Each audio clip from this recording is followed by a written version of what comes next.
진짜 쉬운 진단 참여 방법을 알려드립니다. 첫 번째, 전화 참여. 02-325-8200번으로 전화하셔서 궁금하신 종목과 매수가, 비중을 말씀해주세요. 두 번째, 게시판 참여. 토마토TV 홈페이지 tv.이토마토.com으로 들어오셔서 아자아자 게시판에 글을 남겨주세요. 세 번째, 증권통 TV 참여. 모바일 어플리케이션 증권통을 다운받아 증권통 TV에 들어가서 아자아자란에 글을 남겨주세요. 세상에서 가장 친절한 주식 상담, 진짜 쉬운 진단. 여러분의 많은 참여 바랍니다. 네, 진짜 쉬운 진단입니다. 4시부터 5시 지금부터 여러분의 종목들 진단을 도와드릴 텐데 첫 번째 종목부터 바로 가보겠습니다. 첫 번째 종목 전화로 연결을 한번 해보도록 할게요. 네, 시청자님 안녕하세요. 네, 안녕하세요. 네, 반갑습니다.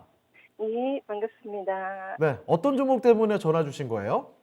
코스메카 코리아. 코스메카 코리아요? 네, 네, 매수가와 비중 알려주시죠.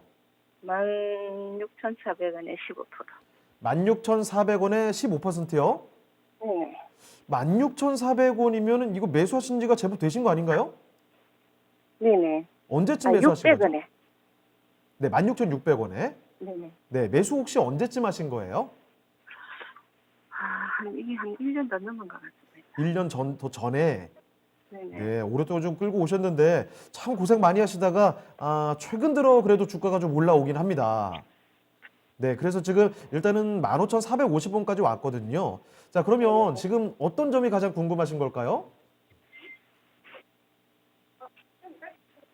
네, 선자님. 네네. 네, 지금 매수하신 가격 근처까지 좀 잘 올라오고 있긴 합니다만 어떤 점이 가장 궁금하십니까? 지금 제가 거기 지금은 조금 가고 있는데 예. 이거 어떻게 되는지. 과연 매수가 뭐 이상으로 네. 올라올 수 있을지? 네네네. 네, 알겠습니다. 워낙 또 그동안 손실을 계속 오랫동안 보고 계셨기 때문에 이거 계속 기다릴까, 여기서 팔아야 될까 아마 이런 고민이신 것 같습니다. 네네. 예. 자, 그러면 코스메카 코리아 지금부터 어떻게 판단하면 좋을지 살펴볼게요. 네. 예. 자, 이재필 전문가와 함께 지금부터 알아보도록 하겠습니다. 자, 전문가님, 코스메카 코리아, 1년도 더 전에 매수를 하셨다고 하는데, 예. 거기서 참 많이 하시다가 요즘에 좀 빨리 올라왔잖아요. 예. 그래서 이런 고민이신가 봐요. 여기서 이 정도면 많이 올라왔으니까 팔자 할지, 아니면 조금 더 기다렸다가 수익까지 볼지, 이런 고민이신 것 같은데, 어떻게 판단하십니까? 자, 뭐 1년 정도 가까이 됐다라고 말씀해 주시는 거 보면 작년 봄 정도인 것 같아요. 네. 작년에 한 4월 달이나 뭐 따뜻할 때. 그렇죠. 그때 매수하신 것 같은데.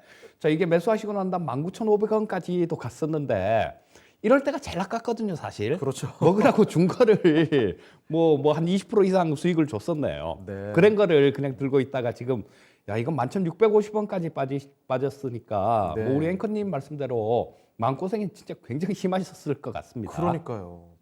자, 근데 뭐 지금 이 화장품 쪽 섹터가 단기간의 모멘텀은 있어요. 네. 뭐냐면 지금 저 리오프닝 관련된 그런 종목군들이 단체로 좀 움직이는 그런 모습이었죠. 저 뭐 얼마 전부터 시작해갖고 뭐 다른 것들도 뭐 상당히 좀 이렇게 강하게 움직이는 뭐 그런 모습들이 나왔는데 이 화장품 섹터 같은 경우는 어제 또 상당히 좀 강한 그런 모습을 보여줬습니다. 네. 자, 그리고 이 코스메카 코리아 같은 경우는 좀 마진율이 조금 낮은 그런 쪽이 많아요. 예. 마스크팩 같은 것들, 뭐 이런 것들이 많기 때문에 조금 뭐 실적 부분들이 이렇게 늘어난다고 하더라도 그렇게 확 증가되는 그런 부분들은 아닐 겁니다. 네. 하지만 가장 좀 기대가 되는 그런 부분들이 있는 게 자회사가 잉글로드랩이 네. 이 코스메카 코리아의 자회사거든요. 오. 그런데 전 사실 우리나라 화장품 업체들 같은 경우는 별로 안 좋아해요. 네. 왜냐하면 뭐 한번 큰 시세를 되게 빅사이클을 한번 줬거든요. 예. 그때 뭐 2010년대 중반 정도 뭐 2014년, 15년, 16년 막 이때 어마어마하게 좋았잖아요. 중국 쪽에 화장품이 불티나게 팔리면서 그렇죠. 그때 굉장히 좋았었는데 이게 좀 꺾이기 시작한 게 2016년도 이때부터 좀 꺾이기 시작했는데요. 네. 자, 그때는 이미 중국 업체들이 이제는 그때 뭐 2017년도 그때 사드로 보복을 하면서 뭐 수입도 막 안 하고 그랬지만 예. 이 사드 보복은 그거는 핑계라고 생각하거든요. 보다 근본적인 이유는 이제 지들이 만들어서 쓰고 싶었던 거예요. 지들이 만들어서 뭐 외화 낭비 안 하고 우리나라에 안 팔고 우리나라 물건 안 팔고 뭐 그랬다라는 게 그 가장 바탕에 깔려 있는 그 생각이었던 것 같은데 예. 뭐 그래서 지금 같은 경우는 여러 군데로 조금 이렇게 쫓기는 그런 형국이거든요. 가격으로는 중국 쪽에 쫓기고 그다음에 품질이나 뭐 이런 거 퀄리티 면에서는 유럽이나 이런 쪽한테 좀 쫓기는 그런 모습이기 때문에 자, 뭐 지금 리오프닝 관련된 그런 기대감은 있다고 하더라도 그렇게 아주 크게 멀리 이렇게 화장품 섹터가 갈 수 있다라고 보진 않는데요. 예. 자, 아까 말씀드렸던 이 잉글로드렉 같은 경우는 미국 회사입니다. 미국 회사기 때문에 지금 미국 쪽에서 실내에서 마스크 벗는 것들 뭐 이런 부분들도 실제로 논의가 되고 있단 말이에요, 지금. 네. 자, 그러다 보니까 가장 먼저 뭐 우리나라 같은 경우는 아직 뭐 리오프닝 뭐 그렇게 얘기를 해도 지금 뭐 코로나 환자가 보니까 뭐 10만 명 이렇게 되는데요. 정점을 뭐 3월 달에 정점을 찍을 가능성이 있다 그러더라고요. 네. 그럼 아직까지도 우리는 뭐 이런 거 마스크 벗고 뭐 이런 부분들은 상당히 좀 기간이 남아 있다라고 봐야 됩니다. 예. 그래서 미국 쪽이 가장 먼저 그 모멘텀으로 작용할 텐데 그렇게 되면 가장 수혜를 볼 수 있는 건 이 코스메카 코리아다라고 보시면 될 것 같아요. 자, 그래서 시청자님 뭐 지금 고생이 좀 많으셨는데요. 여기서 뭐 이번 주에 워낙 좀 급등을 했으니까 조금 뭐 왔다 갔다 출렁출렁 이런 모습은 나올 수 있습니다. 네. 하지만 좀 추가 상승 가능성은 좀 있어 보여요. 그런데 추가로 이렇게 올라온다라면 제가 지금 요즘 저 베어해상대에서 기술적 분석에 대한 걸 좀 많이 말씀을 드렸었는데요. 네. 자, 여기 전고점이 조금 저항선 역할로 할 가능성이 되게 높아 보입니다.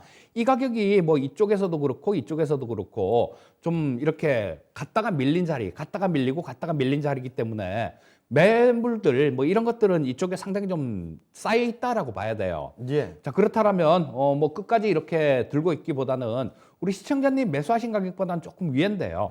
한 17,000원 정도까지는 볼 수 있을 것 같습니다. 예. 그래서 일단 뭐 마냥 기다리시기는 조금 무리실 것 같고 17,000원 정도 그 정도 근처에서는 일단 팔고 나오는 전략을 말씀드리겠습니다. 네.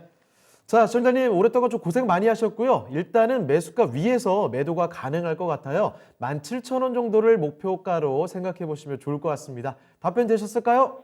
네, 감사합니다. 네, 수익 보고 나오시길 바랍니다. 네. 네. 자, 이렇게 첫 번째 종목 진단이었습니다. 코스메카 코리아 전화 종목 진단 살펴드렸습니다. 자, 그럼 저희 잠깐 유튜브 한번 다녀오도록 할게요. 많은 분들이 지금 오늘 채팅창 오면 불이 났습니다. 많은 분들이 함께 해주고 계시는데요. 대한도굴협회님, 쇼 이모님 찾고 계시는데 쇼 이모, 시용님 말씀하시는 건가 봐요. 자, 테리케이님도 함께 해주고 계시네요. 묵고 KMW가 네, 5G 얘기가 나왔길래 왜 갑자기 나왔을까 했더니 위에 보니까 김영희님께서 에이스테크 요 종목 진단을 신청을 해주셨군요. 에이스테크 매수가가 그런데 25,500원에 매수를 하셨던 종목이네요. 제가 알기로는 지금 10,000원 정도로 있는 걸 알고 있는데 고생이 정말 많으실 것 같습니다. 자, 그리고 뭐 존박님도 함께 해주고 계시고 라라님 지금 참여를 해주고 계십니다. 김용용주께님께서 T플렉스 종목 진단 올려주시고요. 베네치아님은 YG 플러스 갖고 계시네요. 자, 위에 보니까 그리고 이 탱백어님께서도 종목을 하나 갖고 계시는데 오리엔탈 전공, 이 정치 테마 종목으로 엮였던 종목 아닌가요? 지금 주가가 좀 많이 떨어져 있던데 걱정이 좀 많이 되실 것 같습니다. 자, 이렇게 지금 정말 많은 종목들이 거의 뭐 반토막 수준 손실이 정말 커진 종목들 많이 있습니다. 여러분 혼자 고민하지 마시고 저희와 함께 고민에 대해서 좀 풀어보는 시간 가져볼 수 있었으면 좋겠네요. 자, 그러면 또 다음 종목 한번 가보도록 하겠습니다. 자, 이번에 살펴볼 종목은 유튜브 통해서 들어온 종목입니다. 이대빵님께서 남겨주신 종목인데 이 종목은요 동국 SNC입니다. 자, 매수가부터 먼저 챙겨보도록 하죠. 자, 매수 가격이 5,750원이거든요. 자, 비중은 25%입니다. 그래도 동국 SNC 고점이 한때 11,250원까지 나왔던 종목인데 그렇게 높은 주가에 들어가셨던 건 아니고 이 주가면 뭐 최근에 들어가셨을 수도 있을 것 같아요. 자, 사연 읽어드리겠습니다.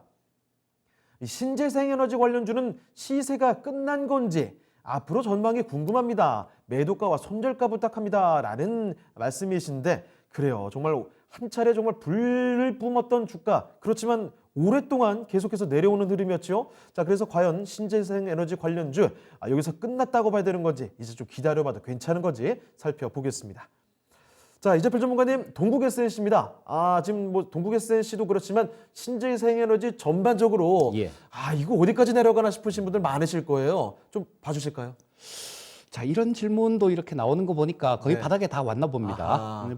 이게 보통 보면 이렇게 좀, 야, 이거 바닥이 어디야? 야, 진짜 정말 너무한다. 도대체 어디까지 내려가냐? 그렇죠. 이런 얘기 나오면 네. 거의 바닥 근처일 때가 상당히 많습니다. 네. 자, 이거 신재생 에너지 시세 끝나지 않았고요. 절대로 끝나지 않았습니다. 네. 지금 몇백 년을 우리는 탄소 경제 시대에서 살아왔어요. 예. 탄소 경제라는 건 뭐 석탄이나 석유 이런 걸 떼서 그 에너지원으로 활용을 했던 산업혁명 이후로는 계속 그렇게 살아왔죠. 그런데 그 몇백 년 동안 지났던 거 그렇게 살아왔던 걸 그거를 바꾸려는 거예요, 지금. 뭐 어떻게 부작용이 없고 어떻게 좀 뭐 변동성이 없겠습니까? 예. 당연히 이런 부분들은 나오는 거고요. 그런데 지금 뭐 그렇게 주장하시는 분들도 계시죠. 뭐 이 지구는 뭐 탄소 때문에 온난화가 되는 게 아니다라고 주장하시는 분들도 계시는데요. 네. 자, 한 100번 양보해서 그렇다고 쳐도 네. 탄소 때문이 아니라고 쳐도요. 지금 다 그렇게 가고 있잖아요. 미국도 그렇게 가자. 그렇습니다. 유럽도 그렇게 가자. 자, 이런 부분들은 그쪽으로 가는 길이기 때문에 그렇게 가는 거거든요. 예. 자, 그 중에는 뭐 그런 부분들이 있죠. 뭐 풍력이나 태양광 이런 것들 지금 뭐 원전 같은 경우도 저 청정 에너지로 유럽 쪽에서 저 인정을 이렇게 했습니다만 그거보다도 근본적으로는 이런 뭐 그 재생에너지 쪽으로 가자라는 거예요. 예. 자, 그러면 이 저 동국 SNC 같은 경우도 마찬가지로 생각을 할 수 있겠죠. 다만 이 동국 SNC보다는 저런 것들이 훨씬 좀 저 좋은 그런 모습을 보여줬었죠. 퍼포먼스는 저 뭐 CS 윈드 같은 것들이 네. 훨씬 더 좋은 모습을 보여줬었는데 CS 윈드 같은 경우는 전체 글로벌리하게 미국에도 공장이 있고 유럽에도 있고 베트남에도 있고 뭐 여러 군데 이렇게 많아서 네. 그 규모 자체가 커요. 자, 그런데 이 동국 SNC 같은 경우는 우리나라에서 주로 사업을 하는 그런 기업입니다. 예. 물론 지금 뭐 미국 쪽에도 마찬가지로 그 미국 법인도 이렇게 만들어 갖고 그쪽에서도 사업을 하는데요. 그래도 우리나라 쪽 비중이 상당히 큰 그런 기업이에요. 자, 근데 이 저 신재생 에너지 쪽 같은 경우도 여당 후보님이 되든지 야당 후보님이 되든지 자, 지금 신경은 뭐 이쪽으로 더 육성하겠다라는 거는 이 신재생 에너지는 여당 후보님이 훨씬 더 그렇게 많이 얘기를 하고 있습니다. 네. 그런데 야당 후보께서 대통령이 당선된다고 신재생 안 하고 난 원전만 할 거야. 이건 아니거든요. 그거는 뭐 좀 말도 안 되는 그런 부분이고 또 지금 뭐 그런 얘기들도 많이 있습니다. 지금 저 독일 같은 경우는 벌써 그 석탄 발전소보다 이 신재생 에너지 발전 단가가 낮아졌어요. 예. 그리고 뭐 어떤 저 사람들은 저보다 훨씬 전문가들이죠. 네. 원전 전문가들, 신재생 에너지 전문가들이 어떤 분들은 10년 안에 이 저 신재생 에너지의 발전 단가가 원전도 따라잡을 것이다. 네. 이런 얘기를 하고요. 또 어떤 분들은 10년 내에 안 된다, 어렵다 이런 얘기를 하고 있는데요. 나중에 결국은 따라잡는다예요. 예. 이쪽도 그렇고 이쪽도 주장하고 이쪽도 주장하는 게. 근데 결국은 언제 따라잡느냐 그게 문제거든요. 근데 뭐 계속해서 이런 부분들은 미래에 가보지 않았으니까 알 수는 없는 거고요. 예. 자, 어쨌거나 이런 쪽으로는 계속 커져 간다라는 겁니다. 그렇다면 신재생 에너지 쪽이 끝났다라는 얘기는 절대로 인정을 할 수 없는 그런 얘기죠. 아까 처음에 말씀드렸던 거 다시 한번 말씀드리지만요. 네. 에너지의 패러다임 자체가 변하는 거예요. 예. 자, 이 부분들 기억을 해 보신다라면 이 뭐 풍력 관련되는 이런 부분들도 상당히 좀 유망한 신정부에서도 마찬가지일 겁니다. 예. 정권이 지금 정권 말이니까 뭘 할 수가 없잖아요. 뭘 추진할 수도 없고 그런 부분들이 있는데 정권이 바뀌게 되면 여당이 되든 야당이 되든 아마 이런 쪽도 마찬가지로 상당히 추진을 할 겁니다. 그리고 이 저 풍력 쪽이 가장 좀 걸림돌이 되는 것들이 해상 풍력 같은 경우도 마찬가지로 가장 걸림돌이 되는 게 주민들이 반대를 하는 거예요. 그런데 지금 방안들 이렇게 나오는 걸 보면 네. 여기서 뭐 설치를 해서 나오는 부분들 이런 부분들을 저기 주민들한테 어민들한테 좀 수익을 이렇게 나눠주는 그런 방향으로 이렇게 간다라고 얘기를 하거든요. 그렇게 네. 되면 반대할 이유가 없어질 겁니다. 자, 지금 뭐 주가 자체가 좀 많이 떨어진 상태에서 바닥권 쪽에서 이런 쪽도 거래되고 있으니까 차분하게 좀 기다려 보시면 좋을 것 같고요. 예. 실적 부분들도 마찬가지입니다. 자, 이 동국 SNC 같은 경우도 뭐 2020년도 매출이 2,900억 정도 수준이었는데요. 자, 작년 같은 경우는 뭐 한 3,600억 정도 그 정도를 예상치로 나오고 있고요. 아직까지 4분기 실적 발표를 안 해서 정확한 수치는 아닙니다만 나와보면 알겠죠. 어쨌거나 영업이익도 뭐 185억 정도가 예상되고 있는데 전년도 지금 4분기 실적이 별로 안 좋게 나와도 아마 전년도보다는 매출액, 영업이익 전부 다 상당히 좋은 그런 수준일 겁니다. 또 뭐 대선 끝나고 정권 바뀌면 어떤 모멘텀들 이런 것들도 발생될 수 있으니까 뭐 현재 상태에서 보유 의견 말씀드리겠습니다. 네. 자, 동국 SNC 살펴드렸습니다. 뭐 동국 SNC뿐만이 아니라 이 신재생에너지 전반적으로 어떻게 바라봐야 되는가 이 관점에 대한 이야기도 들어봤네요. 일단 보유 관점으로 대비를 하자라는 점 말씀을 드렸습니다. 자, 이렇게 이대빵님의 동국 SNC까지 봐드렸습니다. 참고를 해보시고요.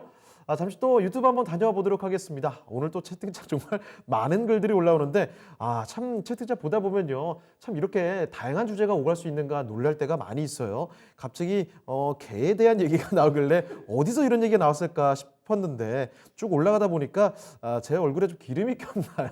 좀 닦아야 될 것 같은데 좀 그렇게 이야기가 발전할 수 있는가 싶습니다. 대한도굴협회님 감사드리고요. 자, 그리고 위에 보니까 그래서 그런지 이 서당계 1년차님께서 중간에 등장을 해주셔서 이야기도 풀어주고 계십니다. 자, 그리고 역시나 종목 진단 프로그램이잖아요. 종목에 대한 이야기도 계속 나오고 있습니다.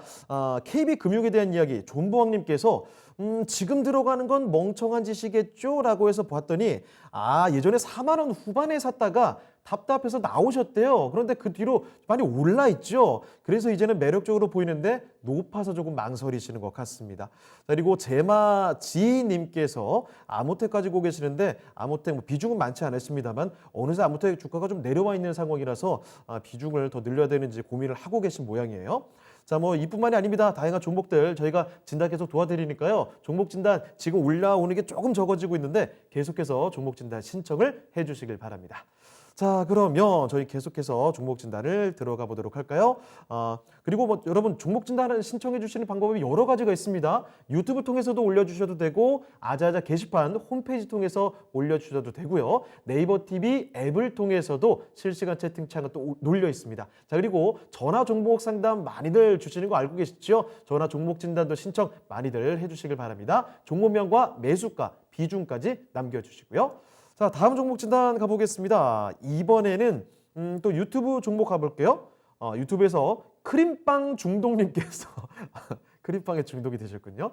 자, 안녕하세요. MC넥스입니다. MC넥스, 네, 참 잘 갔던 종목을 알고 있는데 5만 원에 매수를 하셨고 비중은 20% 가지고 계십니다. 자, 그런데 MC넥스 지금 차트 보니까 최근에 주가 많이 내렸네요. 이 MC넥스가 1월 초만 해도 58,400원까지 참 시원하게 올라갔었는데 어느새 상승했던 폭을 많이 반납을 했습니다. 지금 44,000원대까지 내려가 있는 상황이거든요. 자, 5만 원대에서 44,000원까지 좀 밀려 있는 상황. 이제부터는 어떻게 대응하면 좋을지 살펴보겠습니다. 다시 한번 솟구칠 수 있을까요? 자, 이재필 전문가님 MC넥스 갖고 계시는데 지난해 말부터 1월 초까지 참 시원하게 올라갔습니다만 어느새 또 주가가 이렇게 밀렸습니다. 다시 한번 좀 솟구칠 수 있을지 전략 좀 점검해 주시죠. 자, 이 MC넥스 같은 경우는 뭐 카메라 쪽에서 대표 기업이죠. 네. 자, 근데 뭐 옛날부터 좀 끼가 좀 많이 있었어요. 네. 끼가 좀 많이 있어갖고 움직일 때 보면 확 갔다가 확 밀렸다 그런 모습이 나왔는데, 자, 이런 부분들은 우리 시청자님이 매수를 만약에 떨어지는 중에 뭐 얼마 전에 매수를 하셨다라면 그건 조금 매수한 자리가 조금 아니었을 것 같고요. 예. 또 그 전에 만약에 매수를 하셨다라면 이 저 57,000원 정도까지 갔을 때 그때 못 판 게 조금 많이 아쉬운데, 예. 자, 요거를 시청자님들 저 차트를 보실 때도 마찬가지입니다. 일봉만 보지 마시고요. 조금 주봉으로 크게 키워놓고 주봉으로도 좀 볼 필요가 있어요. 예. 자, 언제 매수하셨을지는 모르겠지만, 자, 지금 뭐 55,000원, 지금 시청자님 매수가가 얼마라고 말씀해 주시죠? 매수 가격이 5만 원이네요. 5만 원이요. 예. 지금 보시게 되면 이쪽에서 자, 뭐 좀 올라오는 그런 과정에서 샀다라면 여기가 딱 그 자리죠. 예. 지금 전고점 자리. 자, 여기 전고점 자리가 딱 걸려 있기 때문에 여기서는 한번 의심을 해봐야 되는 그런 자리였었죠. 예. 뭐 5만 7천 원 정도. 그 정도니까 뭐 전고점이 여기가 뭐 그 정도 가격대입니다. 그리고 또 이쪽에서도 마찬가지 그 정도 가격을 찍은 그런 자리가 있기 때문에 근데 또 이런 부분들을 같이 보시면서 실적 부분들을 조금 같이 이렇게 봤다라면요. 예. 그렇죠. 지금 작년 실적 부분들을 조금 살펴보면 지금 뭐 2021년도가 뭐저 1분기에 45억, 2분기에 뭐 7억 정도 적자가 났고 3분기에 뭐 75억 정도 그 정도 또 흑자가 났으니까 예. 재작년에 워낙 좋았거든요. 그러니까 실적 부분이 많이 줄어드는 그런 구간이었다라는 거 이런 부분들은 조금 알 수 있었을 거예요. 네. 만약에 이게 주가 실적 부분들이 만약에 쭉쭉 늘어나는 그런 상황이었다라면 이렇게 많이 급하게 이렇게 밀리지는 않았을 겁니다. 예. 자, 일단 뭐 그 부분은 조금 좀 다음번에 다른 종목들 매매하실 때도 도움이 되시라고 좀 말씀을 드렸고요. 자, 이 MC넥스는 결론적으로 말씀드리면 지금 좀 많이 빠졌지만 일단 좀 보유를 하시는 게 좋을 것 같습니다. 네. 자, 올해는 이 갤럭시가 삼성 쪽이 S 시리즈가 있고 A 시리즈가 있거든요. 네. S 시리즈는 좀 프리미엄 폰이죠. 조금 좋은 거고 저 A 시리즈는 보급형으로 보시면 되는데 네. 이 MC넥스가 A 시리즈에 올해부터 그 저 모듈을 납품을 합니다. 그렇기 때문에 작년보다는 실적 부분들이 되게 좋아질 거예요. 그리고 이런 쪽은 그런 부분들도 좀 작용을 하겠지만 가끔 가다가 한 번씩 모멘텀들이 올 때가 있는 게 어떤 때냐 하면 예. 전장용 카메라 뭐 이런 것들이 확 부각될 때가 있어요. 네. 예를 들어서 뭐 애플이 야 우리 뭐 내년까지 자율주행 뭐 4단계 내놓을 거야 이런 얘기를 한다. 그렇게 되면 이런 쪽이 되게 많이 부각이 될 거거든요. 예. 또 삼성에서도 마찬가지로 자율주행 쪽을 삼성도 자율주행 쪽을 연구 개발을 안 하고 있는 게 아닙니다. 삼성에서도 하고 있는데요. 삼성에서 하는 그런 개념은 또 애플이나 뭐 이런 쪽에서 하는 개념하고 약간은 틀려요. 네. 뭐냐면 애플이나 구글 이런 쪽 같은 경우는 그 통신 같은 것들 뭐 이런 것들도 하고 라이다라는 거 뭐 이런 거를 통해서 저 자율주행을 구현을 하려고 그러는데 이 삼성 쪽 같은 경우는 카메라를 좀 더 달아서 그걸로 좀 구현을 하려고 그런 방향으로 나가고 있습니다. 예. 그렇다면 뭐 이 MC넥스 같은 경우는 수혜를 받을 수 있다라고 봐야 되겠죠. 자, 그래서 뭐 지금 현재 상태에서는 시청자님 매도하실 필요는 없어 보이시고요. 예. 근데 실적 부분들이 좀 본격적으로 이렇게 늘어나는 그런 구간이 돼야 되는데 아직까지는 그런 구간이 아니기 때문에 여기서 그냥 뭐 일단 바닥은 본 것 같은데 조금 이렇게 반등이 강하게 나오긴 또 조금 어려울 것 같은 게 보시게 되면 22평선 자체가 워낙 강하게 떨어지고 있어요. 네. 자, 뭐 여기서 그냥 5만 7천 원대에서 4만 4천 원까지 다이렉트로 떨어졌기 때문에 이렇게 급하게 떨어진 종목들 같은 경우는 이걸 바로 뭐 V자로 이렇게 그 고점까지 돌리지 못합니다. 네. 중간에 뭐 돌리는 모습은 나오겠지만 22평선 정도에서 걸릴 가능성이 굉장히 높아요. 그리고 또 일시적으로 22평선을 뚫는다고 하더라도 이 주가 자체를 22평선이 끌어내리는, 이평선이 끌어내리는 그런 역할을 할 때가 되게 많기 때문에요. 자, 반등이 나오더라도 조금 이렇게 왔다 갔다 하면서 그 저 수렴을 시킬 그런 시간이 좀 필요합니다. 예. 그러니까 단기간에 뭐 우리 시청자님 매수하신 가격대 그 가격대까지 보기는 좀 무리가 있다라는 생각이고요. 다만 뭐 보게 되면 또 그런 부분들도 있어요. 지금 올해 CES 말고 또 MWC라는 행사가 있거든요, 연초에. 그렇죠. 그러니까 MWC 같은 경우는 2월 말에 열릴 겁니다. 네. MWC는 뭐 이 모바일 쪽이죠. 네. 모바일 월드 콩그레스니까. 콩그레스. 예, 그러니까 이 MWC 관련해서 뭐 그쪽에서 뭐 어떤 저 모멘텀들이 나올 수도 있어요, 단기간에. 그러니까 지금 현재 상태에서는 뭐 그쪽에서 모멘텀이 안 나온다고 하더라도 아까 말씀드렸듯이 올해 실적 부분들하고 뭐 그런 부분들을 이렇게 단기간에 낙폭이 컸던 부분들 이런 부분들을 고려해 본다라면 좀 보유를 하시는 게 맞다라는 생각이고요. 예. 자, 시간은 좀 많이 걸릴 것 같습니다. 하지만 올해는 작년보다는 훨씬 좋은 실적을 좀 이렇게 보여줄 수 있을 것 같으니까요. 자, 현재 상태에서는 시간이 좀 많이 걸릴 것 같으니까 차분하게 그냥 보유를 하시는 전략만 말씀드리겠습니다. 네. 자, MC넥스 진단을 도와드렸습니다. 시간이 좀 필요하긴 하겠습니다만 보유해도 괜찮을 만한 종목이 아닌가 싶네요. 자, MC넥스 봐드렸습니다. 크림밤 중독님의 종목이었습니다. 자, 유튜브 다시 좀 보도록 할게요.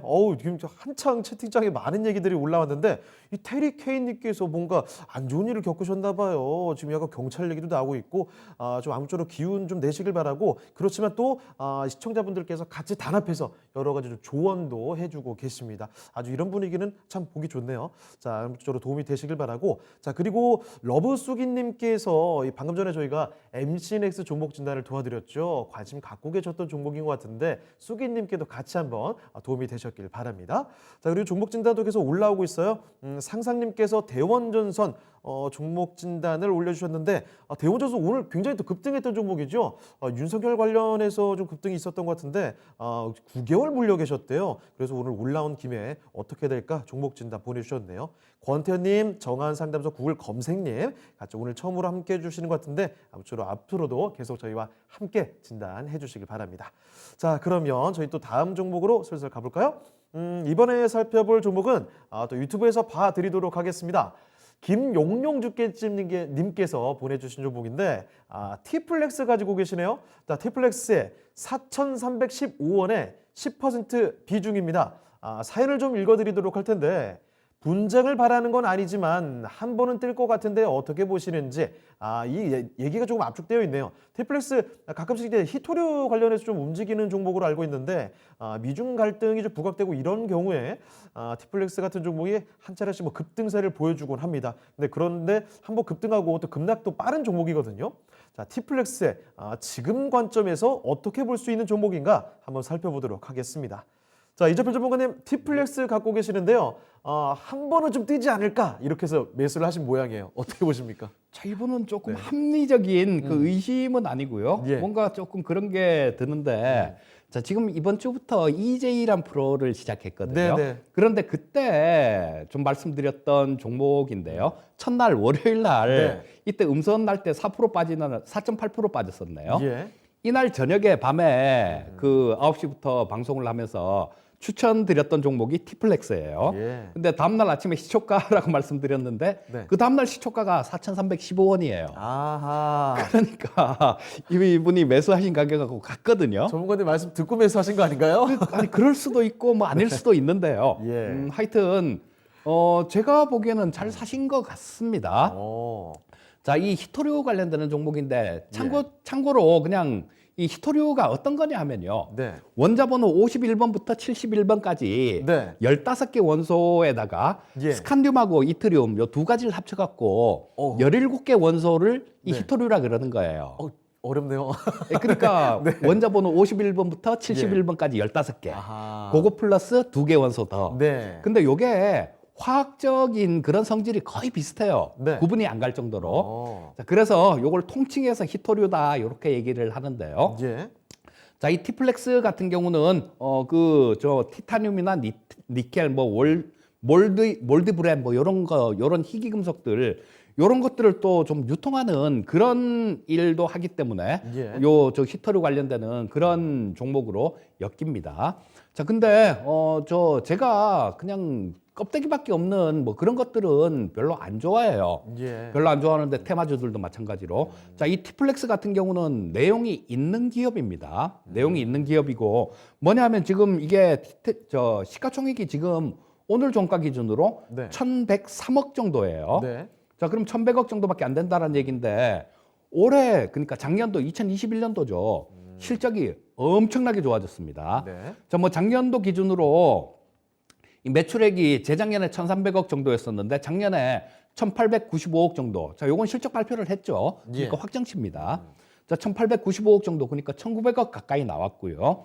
영업이익이 또 168억이 나왔는데요. 그 전에는 2020년도에는 48억밖에 안 돼요. 예. 자, 그러면 뭐 실적 부분들이 뭐 4배 가까이 이렇게 증가가 됐다라는 얘기입니다. 예. 근데 이런 부분들도 볼 때 조금 주의를 하셔야 되는 게 이 자회사가 확 좋아져 갖고 확 나오는 경우도 있어요. 네. 근데 뭐 요런 거는 연결 기준으로는 좋아졌는데 별도 기준으로는 별로 뭐 안 좋은 그런 경우가 많습니다. 근데 요 T플렉스 같은 경우는 그냥 별도 기준이에요. 별도 기준으로 이렇게 확 좋아졌기 때문에 예. 진짜로 이 티플렉스가 일을 열심히 해서 돈을 번 거예요. 그러니까 자회사에서 뭐 네. 아들이 돈 벌어 온 게 아니라 그런 거니까 상당히 좀 의미가 있다라고 보고요. 예. 또 지금 히토류 가격이 지금 2배 이상 올랐습니다. 네. 이 원소들 이렇게 보게 되면 뭐 저 2배 이상 최근 들어갔고 2배 이상 올라왔기 때문에 충분히 지금 벌써 좀 이렇게 움직이고 꿈틀꿈틀하고 그런 모습이 좀 느껴지는 그런 상황이에요. 자, 그리고 이 지금 중국이 미국하고 이렇게 가만히 좀 이렇게 있는데요. 네. 뭐냐면 지금 올림픽 기간이잖아요. 아, 그렇죠. 예. 20일까지 그러니까 저 내일 모레가 폐막입니다. 네. 자, 근데 그게 지나고 나면 중국의 입장이 어떻게 될까요? 조금 강경하게 그렇게 나올 가능성이 상당히 높아 보입니다. 네. 또 지금 그 올림픽에 푸틴이 초대받아서 중국을 갔었어요. 중국을 가갖고 뭐 저 푸틴은 우크라이나하고 뭐 전쟁을 한 해 만에 그러고 있는데 거기서 푸틴하고 시진핑하고 둘이 만나서 뭔 얘기를 했겠습니까? 전 되게 궁금한데 네. 거기서 뭐 야, 이 아름다운 밤이에요. 뭐 올림픽 뭐 성대하게 치를 거예요.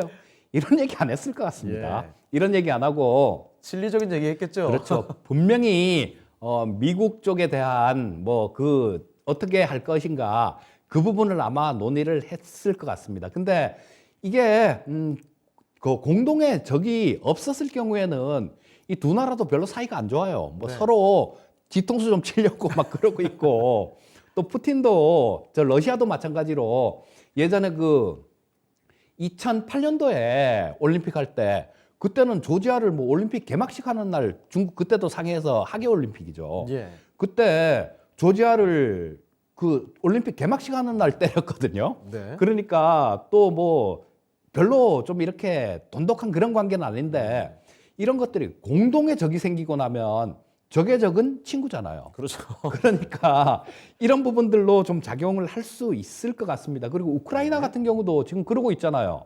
어제 뉴스들 나오는 거 보면 참 이상해요. 뭐냐 하면 서로 뭐 아니라고 그러고. 뭐 공격을 했다는데 뭐 우크라이나 쪽에서는 뭐 우린 공격한 적 없다 네. 그러고 러시아 쪽 같은 경우는 뭐 공격 받았는데 또 오늘 나오는 뉴스 보면 또 그런 얘기도 합니다. 얘네가 밤에 얘네들 러시아 쪽에서 반군 쪽에서 엄청나게 폭격했는데 우리한테 네. 우리는 대항도 안 했다. 그냥 포탄 맞고 있었다 우리는. 이게 사실하기는 이렇게 어려운가요? 그러니까요. 그런 얘기들을 하고 또 이쪽 같은 경우는 러시아 군사들도 마찬가지입니다. 네. 저기서는 푸틴은 철수한다라고 그랬는데 지금 뭐 나토나 미국 쪽에서 위성으로 봤을 때 이때는 철수한 흔적들이 전혀 없습니다. 예. 그래서 이런 부분들이 시간이 좀 지나면 중국이 올림픽이 끝나게 되면 다시 뭐 미러에서 또 미중 이렇게 확전이 될 가능성이 굉장히 높아요. 네. 그렇게 된다라면 이 티플렉스는 상당히 강한 그런 탄력을 받을 가능성이 높습니다. 그리고 또 그게 아니다라고 하더라도 이 저 벌써 히토류 가격이 한 2배 정도 올랐기 때문에 충분히 모멘텀은 보유하고 있는 종목이니까 조금 저 탄력 있는 움직임 나올 때까지 좀 보유하는 전략을 말씀드리겠습니다. 네. 자, 티플렉스 살펴드렸습니다. 히토류 관련주인데 히토류 가격도 많이 올랐고 언제든지 한 번쯤 솟구칠 수 있을 만한 그런 여력이 있는 종목이 아닌가 싶네요. 자, 김용룡 주께진님의 티플렉스 검토를 도와드렸습니다. 다음 종목 가기 전에 유튜브 잠깐 보면요. 우리 토비의 정말 울상 짓는 얼굴이 자꾸 눈에 밟혀서 한 말씀을 좀 드려야 될 것 같습니다. 오늘 전화 비중이 좀 적나 봐요. 확실히 또 요즘에 유튜브가 많이 활성화되다 보니까 전화 비중은 줄어서 토비가 전전긍긍하고 있는 모양이죠. 자, 그래서 이상한 소리를 막 냅니다. 뿌앵하면서 토비도 손가락이 익숙하지만 전화도 따라해 주세요. 무슨 말이에요 이게? 정상적으로 써주시죠 토비. 어쨌든 전화 접수를 받고 있다는 이야기입니다. 여러분 유튜브로도 종목 진단 얼마든지 좋지만 전화 접수도 받고 있으니까요. 전화로도 궁금한 종목들 있으시면 진단 접수해 주시길 바랍니다. 자, 그 토비의 우리 하소연을 이 곰팔님께서 많이들 들어주시네요. 전화 안 오면 토비씨 잘리는 거 아니냐 걱정해 주시고 토비증은 전화 열렬히 요청 중이다. 프로그램이 살려면 전화가 들어와야 된다. 08님께서 토비와 동일이는 아니시죠? 네. 어쨌든 이런 많은 걱정과 함께 여러분의 전화 종목 상담 요청을 좀 드리도록 하겠습니다. 자, 그러면 다음 종목 진단 또 들어가 볼게요. 자, 이번에 함께할 종목은 또 유튜브에서 일단 살펴드리겠습니다. 이경희님께서 남겨주신 종목인데 S-오일 보도록 하죠. 자, S-오일 매수가부터 먼저 챙겨보겠습니다. 자, S-오일의 매수 가격은요 96,600원입니다. 자, 비중은 일단은 10% 갖고 계시거든요. S-오일의 주가가 현재 82,700원까지 좀 내려와 있습니다. 얼마 전까지만 해도 좀 올라가 있었는데 어느새 또 82,700원까지 내려왔네요. 자, S-오일 매수 가격이 96,600원이니까 손실 좀 보고 계시고요. 매도를 해야 될까, 보유를 계속 해야 될까, 여기서 판단을 해야 되는 시기가 아닌가 싶습니다. 자, 지금 바로 한번 여쭤보죠. 자, 이재필 전문가님, S-오일입니다. 96,600원에 10% 갖고 계시는데요. 매도할까요? 아니면 보유 계속 할까요? 자, 이 S-오일이 좀 탄력 있게 올라오려면 예. 지금까지 뭐 유가가 올라온 것들 이런 부분들은 벌써 주가에는 다 반영이 돼 있는 상태고요. 네. 왜냐하면 뭐 시간이 엄청나게 지났으니까 앞으로 유가가 좀 많이 더 뛸 것인가 이런 게 향후에 이 S-오일의 주가를 뭐 좌우를 할 겁니다. 네. 자, 근데 지금 그 변수가 하나 있죠. 유가가 계속 오르기에는.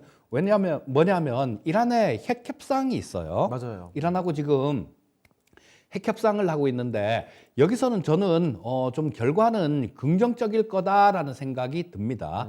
왜냐하면 지금 그 예전에 이란하고 오바마 때 저 협상했던 거 뭐 그거를 트럼프 때 트럼프가 그냥 일방적으로 파기를 해버렸잖아요. 네. 일방적으로 파기를 해버리고 지금까지 이렇게 왔는데 지금은 바이든 대통령이 조금 좀 이걸 하고 싶어 할 것 같아요. 네. 왜냐하면 지금 뭐 미국 쪽에 물가가 장난이 아니잖아요. 미국 쪽에 물가도 장난이 아니고 그것 때문에 또 이 바이든 대통령의 지지율이 뭐 30%대라 그래요. 30%대면 뭐 트럼프 때보다도 낫다 뭐 이런 얘기를 하더라고요. 예. 자, 그렇다면 지금 현재 상태에서 11월 달에는 중간 선거가 있습니다. 뭔가를 일을 만들기는 만들어야 되는 그런 시기다라는 거예요. 예. 자, 지금 뭐 그런 부분들을 이렇게 보고 또 러시아하고 우크라이나하고 지금 어떻게 될지 모르겠는데요. 네. 뭐 조금 제 마음 같아서는 다들 바라는 거는 조금 그냥 전쟁하지 말고 끝냈으면 좋겠다. 이런 건데 그거는 뭐 우리 생각이고 이해관계가 틀릴 수가 있습니다. 예. 푸틴 같은 경우는 이런 상황이 즐거울 거예요. 왜냐하면 천연가스 가격이 이런 긴장감 때문에 고공행진하고 있지 않습니까? 네. 그러니까 뭐 또 긴장감으로 이렇게 연결돼서 뭐 국지전이나 뭐 전쟁으로 이렇게 연결되지 말라는 법이 없어요. 그렇기 때문에 유가 같은 경우는 바이든 대통령 같은 경우는 꼭 좀 잡고 싶을 겁니다. 네. 그러면 이란하고 핵 협상이 잘 돼 갈 수 있다라고 그렇게 보셔야 될 것 같고요. 자, 그러면 뭐 이 국제 유가 같은 경우는 그렇게 강하게 움직이기 조금 어렵다. 이란하고 핵 협상이 잘 됐을 때 얘기입니다. 네. 그렇게 보시면 될 것 같고, 그런데 이거를 지금 주식 자체를 팔아야 되느냐, 그럼 핵 협상이 잘 될 것 같으니까 팔아야 되느냐, 그건 아닐 것 같아요. 네. 자, 보시게 되면 지금 뭐 주가가 핵 협상 얘기 나오면서 또 단기간에도 빠질 만큼 또 빠졌어요. 오늘도 뭐 한 2.9% 정도 빠졌는데 지금 현재 이게 위치하고 있는 자리가 그런 자리죠. 자, 보시게 되면 이쪽에서 여기도 한 번, 두 번 뭐 이쪽은 좀 이 현재 가격보다 아래를 찍긴 찍었지만요. 자, 그리고 이쪽에서도 바닥을 찍었고, 그다음 이쪽에서는 갭이 떠 있는 그런 구간입니다. 자, 그렇다면 몇 번 정도 이렇게 찍고 튀고 이런 모습이 나왔기 때문에 이 가격대 자체는 조금 신뢰할 수 있는 그런 가격대다라고 볼 수 있을 것 같아요. 네. 자, 그렇다면 뭐 지금 현재 상태에서 쫓아가면서 매도하는 거, 그건 그렇게 좋지는 않은 전략이다라고 봅니다. 예. 자, 만약에 또 빠지더라도 여기 이 가격대는 지켜주겠죠. 네. 이쪽에서도 뭐 한참 이렇게 횡보한 그런 자리가 있으니까요.